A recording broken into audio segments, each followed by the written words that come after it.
the NHS being the largest employer, 1.4 million people employed by the NHS, so it's huge. But in 2020, the NHS was the first health service to commit to being carbon neutral, and the Green NHS was launched. And there is an NHS publication on the website, delivering a net zero national health service, which is all to view. It's really quite interesting. I've just picked out a few bits that I found quite interesting. 25% of all NHS carbon footprint is due to medicines. Again, Zoe mentioned like inhalers. Some inhalers are 20 times more polluting than others. Dolphorazane, which I've not heard of before, but it's 2,500 times more potent than CO2. Anaesthetic gases, some are 30 times more polluting than others. And just anaesthetic gases, in surgery when someone's put to sleep, that contributes to 2% of the whole NHS carbon footprint, so it's huge. And there's £30 million worth, 300 million pounds of the medicines goes unused in the UK alone every year. 10% of medicines are overprescribed, and 1 in 5 hospital admissions in over 65s are due to adverse effects of medicines. So, and they found pharmacy products in soil and rivers and streams just because these are getting discarded, because they're being overused.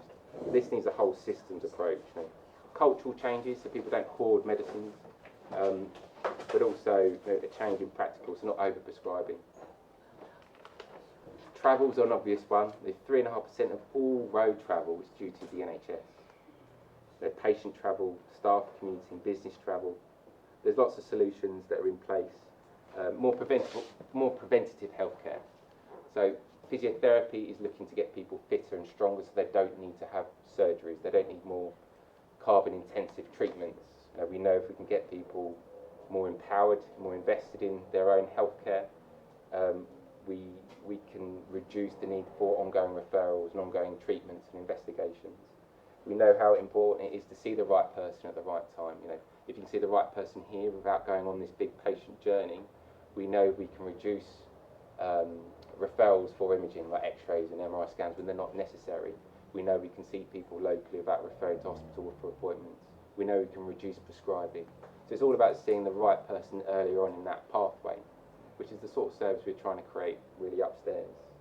Telehealth is a big thing. COVID really helped push this along, but we're doing lots of video conferences and telephone appointments. Less now, lots of people still want face-to-face, but for some people, actually a virtual consultation is exactly what they want.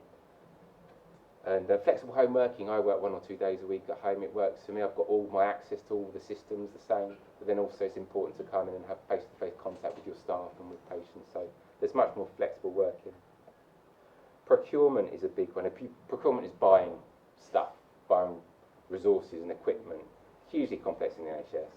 But the NHS will no longer purchase from suppliers that do not meet net zero commitments by 2027. And there's lots of progression with things like low carbon swaps, the 4 R's: reduce, reuse, repair, recycle, walking aid reuse schemes and repair schemes, having less single-use items, more sustainable PPE. We know how much PPE we've used over the last few years. It's staggering. But also things like splints, the hand splints for tendon injuries. They used to be plastic, but they're more biodegradable, sort of compostable swaps.